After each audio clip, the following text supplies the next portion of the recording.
Hi Prakash, welcome back to our Cat and Rat show. How is Melbourne today? Melbourne is amazing, and it's the energy is great. Weather is nice. I mean, it's an afternoon, but it's still kind of a bit nice and cold. I should say crisp.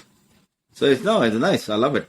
It's a nice day to chill out, read a couple of books. Do some gardening. Like I've been talking to some plants because that's one way of one therapy I use because the plants don't talk back. So, and then usual, the household activities. I do love my vacuuming that I do myself, and because that's your think time really. So this is kind of where that's me time. I don't need to worry about. I'm just not thinking anything. I'm just vacuuming, but you kind of mentally you enjoy that. Processor is on.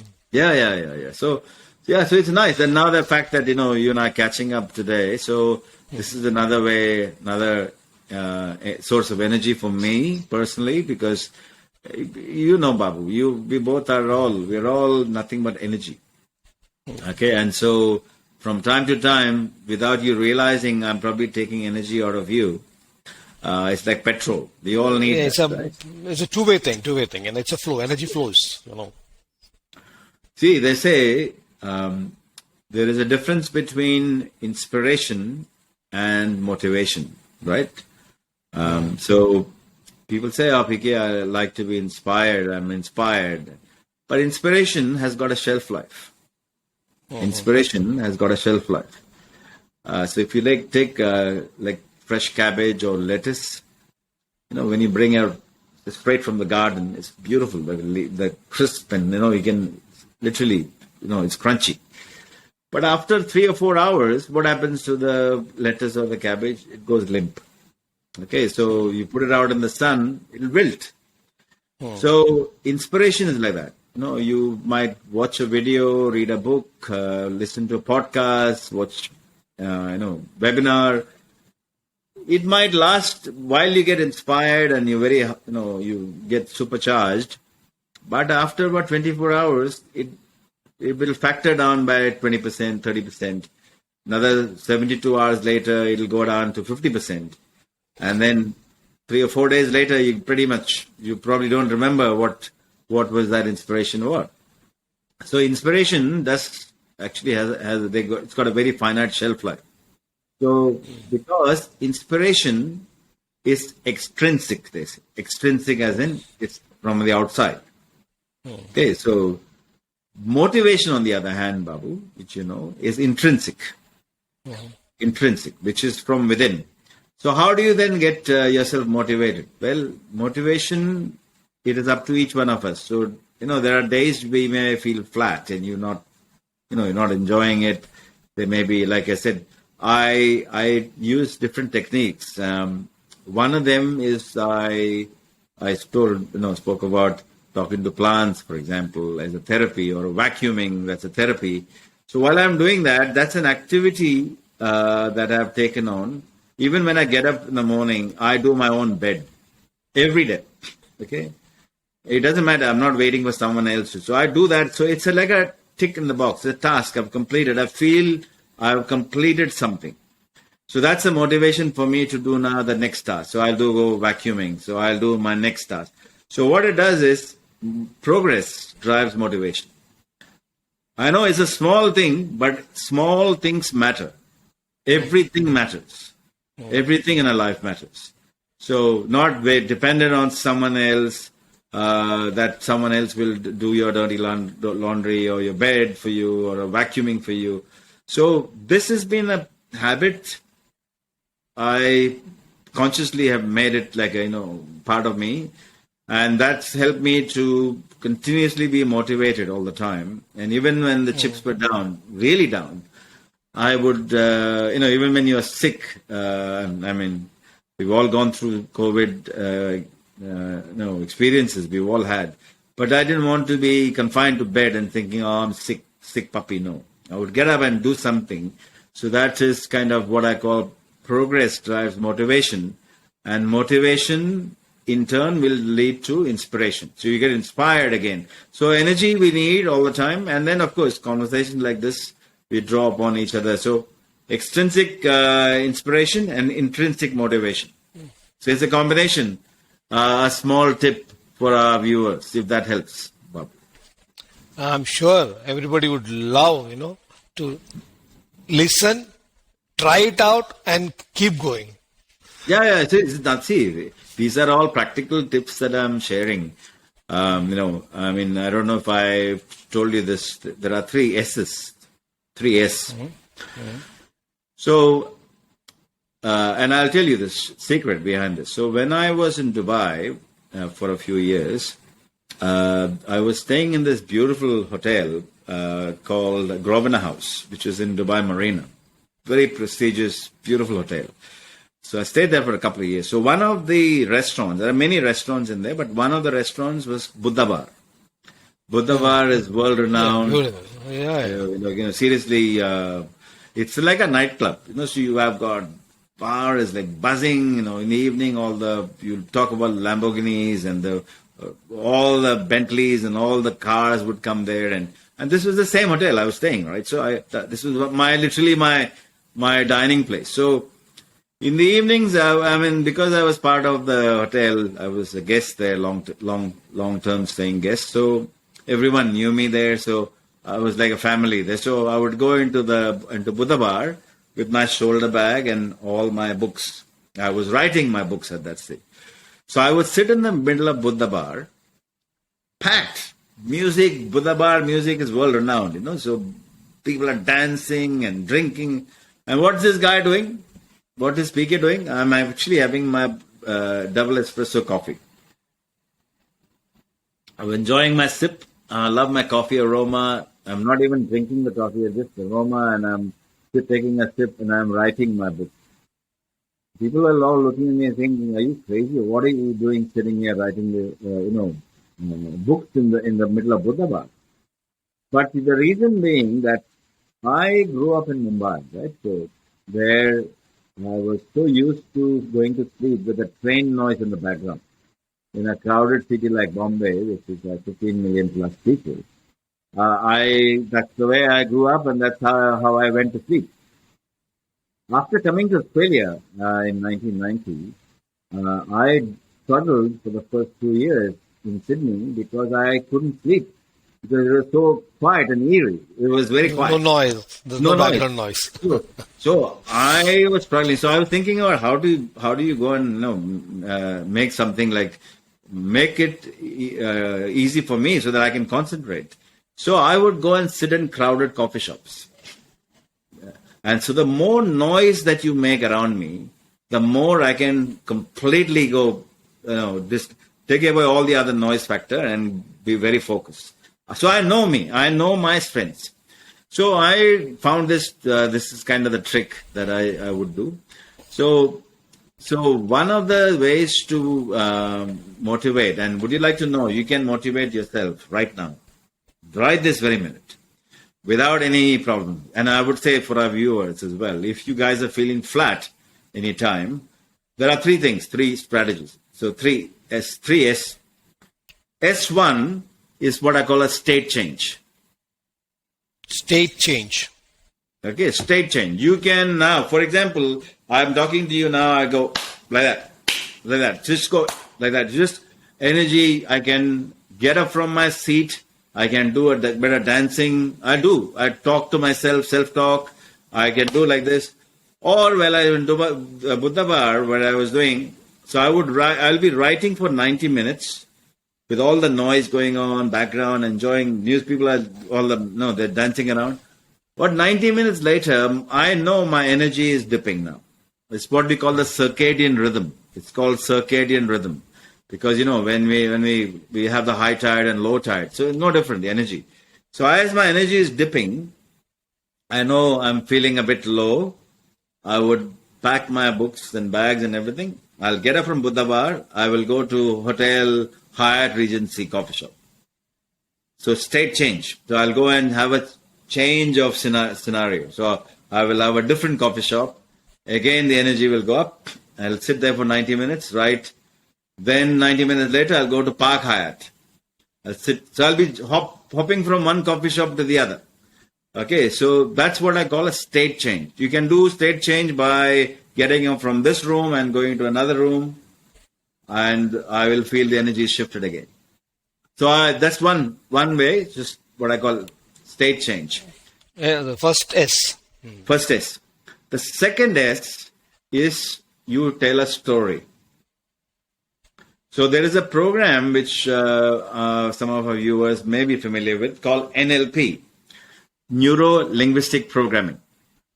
So when I did 2011, I did this program, and I had just come out of corporate, and I was completely thinking, what's the outside world? So I was very inspired by this book by Tony Robbins, a great mentor of mine. And he talks about reading 24 books a day. And I said, how do you read 24 books a day? So in that process, in that book, he talks about NLP. I never heard of that before till then. So NLP is Neuro-Linguistic Programming. Okay, so it was discovered by three people, a linguistic specialist, a computer genius, and a hypnotist. Them three studied human behavior in the 1960s. So 1960s. Okay, so in the 1960s, medical practice was not that advanced.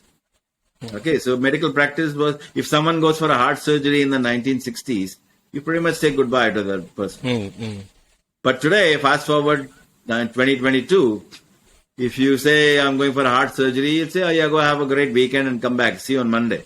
It's just a 2-hour job, and then because the technology is that advanced, right? So in the 1960s, when medical technology was not that advanced, these three people studied human behavior, and they used the mastery of language to ease the pain on the patients. So instead of telling a child, for example, instead of telling a child, don't forget this, you would say, please remember this. It's the same thing. So instead of saying, don't forget this, you would say, please remember this. So it's the mastery of the English language. How do you ease using positive words by easing the pain on the patients? That's how, this was all discovered. And Tony Robbins, when he came across this, he said, all right. He brought it out to the public. The whole world got to know, and then bang, became an overnight sensation. So I find it fascinating. So I actually use this not for anything else. I use it for my own learning. So in NLP, there's a process called timeline matrix therapy, which means that Timeline matrix therapy. Okay, so in medicine, Babu, there is a process called clinical hypnosis, which means that when we are as adults, as when we become 35, 40, 45 years of age, people have a lot of anxiety issues, anger issues, all of that. Usually, they say that stems from your formative years, between 0 to 10 years of age. Okay, because when the soul enters the body as a child, as an infant, the baby is pure, innocent, right? Completely. No baggage, nothing. Usually the formative years, 0 to 10 years of age, usually it's the immediate family or friends who have a very strong influence on the child. Mom and dad, uncle, aunt, etc. So Siblings. Formative years are very important, 0 to 10. That's why I say never hit a child at the back of the head when you are 0 to 10 years, particularly that age. Because you might think the child is sleeping, but the processor is still going on, the subconscious mind. Okay, so you actually say all these beautiful things, oh my beautiful baby, you're giving positive brain reinforcement. So in timeline matrix therapy, they take you back, or clinical hypnosis, they take you back, if people struggle with migraine and all that, they take you back into your formative years in almost like a semi-conscious state. And then they put you to almost like you are in a deep, I wouldn't say coma, but you are deep in relaxation. And then the doctor will ask you the right questions, and then you would come out of that in that state. And what happens is you can try and remove all the bad memories you had, erase them. Okay, and then you replace them with fresh stories. So the second S is to tell a nice story. And what I do is, you see my knuckles, I would use my knuckles to anchor some of those amazing, amazing stories I remember in my life. Those stories where I have actually felt ecstasy or ecstatic, and I feel so much joy, and I can pretty much relive that experience. So when I press that button, one of my knuckles, I can bring that story back to life. Whenever that happens, you can try it. You can just press your knuckle and then relive that memory where there's a smile on your face and everything, all that. You can relive that. You want to actually erase all the bad memories. So that's why in between the knuckle, all the bad memories, you should completely evaporate. But the good memories, you should relive, bring it back as a story, because the stories that we tell ourselves is what makes us, you and I. So one is about state change, the other one is story. I tell a nice story to myself because no one else will motivate you, right? So I tell a story to myself. I have this big smile on my face. And then the third is, I actually have a strategy. Okay, and there can be other S's, like another state change. Another S is a cold shower. Very cold water shower. That also is another state change. You can actually put almost like an electric current. You will like just feel cold. But this is kind of how you can go and recharge reprogram yourself any moment. And as entrepreneurs or corporate professionals, so we all feel from time to time we may be feeling a bit down. Go for a walk, and you can process this. 3 steps: S number 1, S number 2, S number 3. State change, story to yourself, and then strategy. Does that help? Yeah. Wonderful. This is these are not academic rhetoric, by the way. These are some tips I try it all the time. Self-talk. It's more than useful, when people, as you said, are having a low and they would like to recharge themselves and sitting and thinking, what should I do? These 3 S's, if they start to practice, I'm sure it'll not only bring back themselves for that particular day, in the entire journey, it'll be useful for them. Oh, for sure. And the other thing is, like I said, you don't have to go anywhere. You can be in that particular room and just get up and you go like that. That's a state change. The other one is like early morning when you get up. Don't go for a nice, cozy, warm shower. The first few seconds, get a ice cold water. Ice cold. And then only a few seconds, after that you can get nice warm water. But first 3-4 seconds, so because the body needs a bit of a shock. And that cold water shower changes completely everything. Try it. Yeah, there's no harm. Exactly. There's no cost to it. There's no cost. There's no investment required. Here I'm giving you multi-million-dollar ideas for you to actually, for people, our viewers, to really try, right? Yeah, Prakash. Our viewers will be happy, and and it's very easy. And we are not asking them to do a huge task or climb a mountain. It's very simple. Simple techniques, right? And I'm telling you, we will keep ask them to write comments after their experience. You should. Yeah, exactly. I would love to hear from them as to. There's if you go to YouTube, there's a guy who lost his family and went through extreme adversities and all of that. He lost everything, and then he went to the ice, almost near the Arctic. And without any clothes, he was able to go into the ice cold water and really, rejuvenate himself. So scientifically also is proven. So these are some things, you don't need to, like you said, don't need to spend millions of dollars or thousands of dollars and go and do it. You can try this at your home. Yeah, and if you give them a task which, from the beginning itself, when people say, "Oh my God, can I do it? Can I achieve? It's too big," or maybe I'll push it for another day. But the three S's, what you right now said, nobody would like to push it for another day because it's within their reach. It's very simple, and there is no harm in trying it. They're not going to waste any money. They're not going to waste much time. It's beautiful, Prakash. It's beautiful.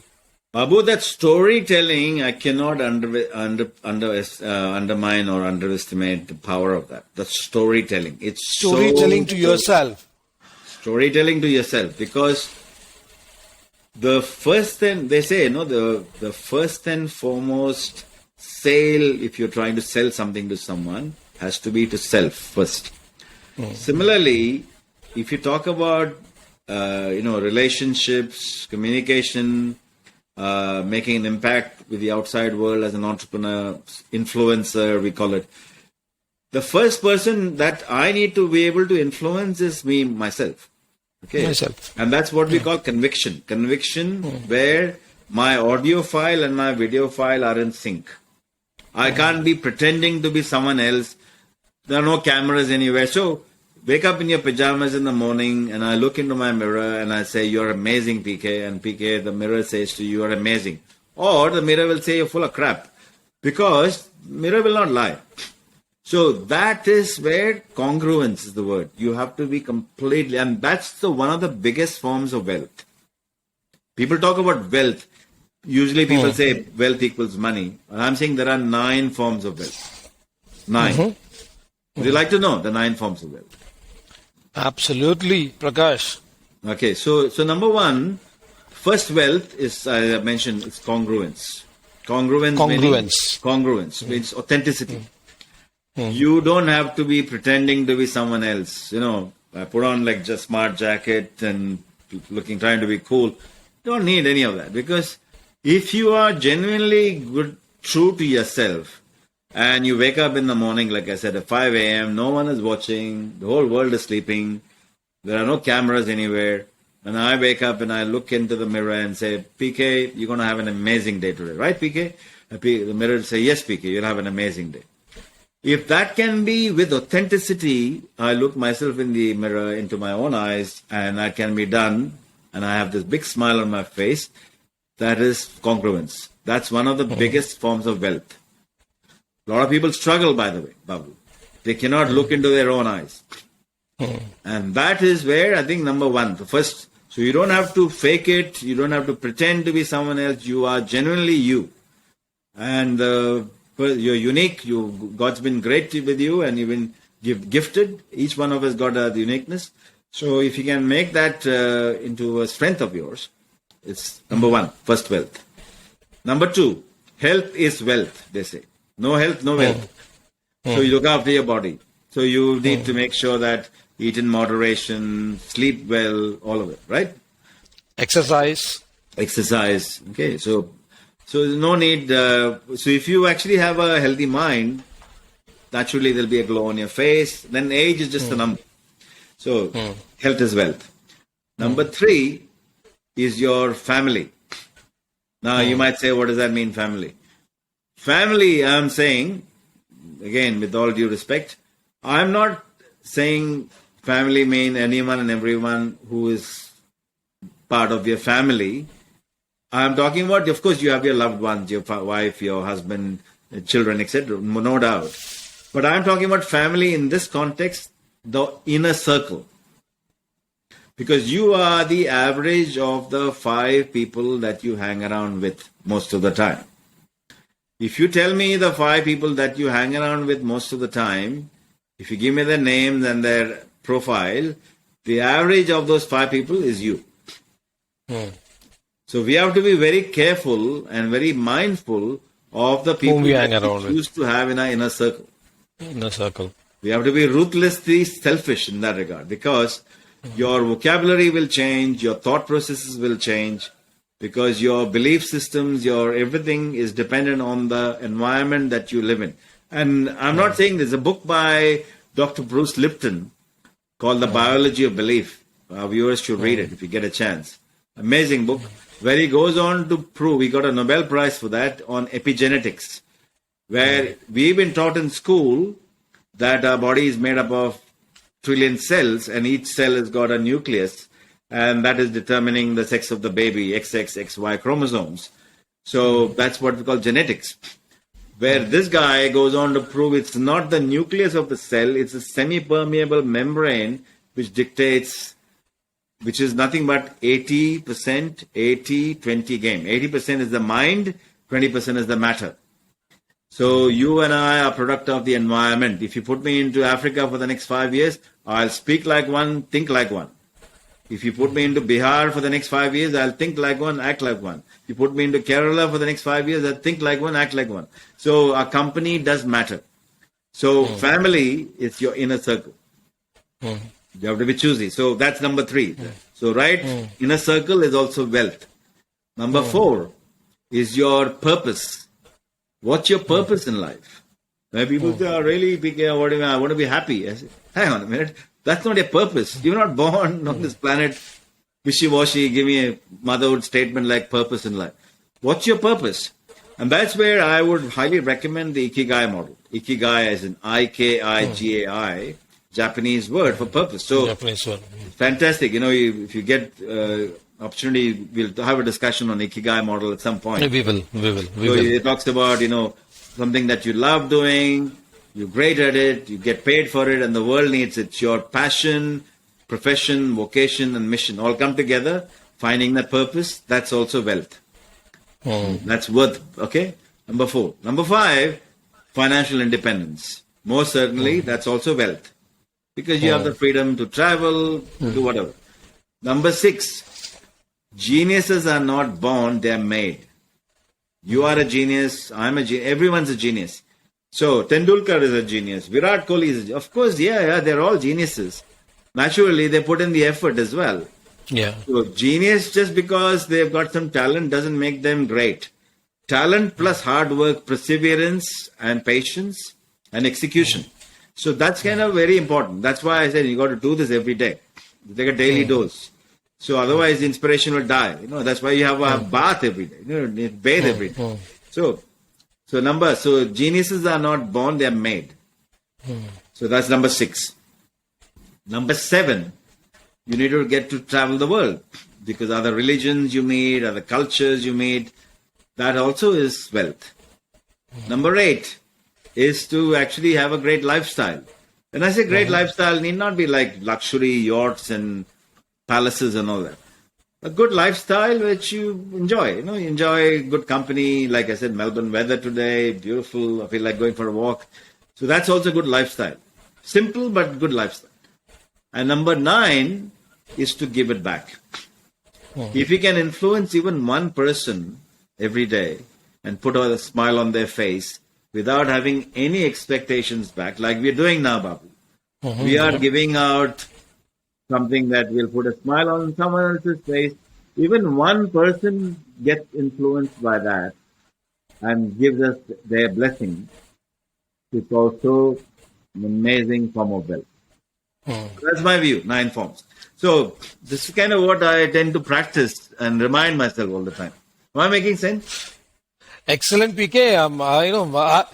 Today it was, a session for myself before the viewers, because I am recording this show. I said, great, PK, excellent. The viewers, would really want to hear more and more from Prakash. So right now, we will conclude this episode, because this episode is full of energy, So, this energy, we will slowly, let it explode on its own and let it be contagious. So, Prakash, it was, really good talking to you, and let's call it a day for now. Awesome, man. Thank you so much. Loved it. My energy shifted now, so I'm feeling pretty good actually as well. Thank you.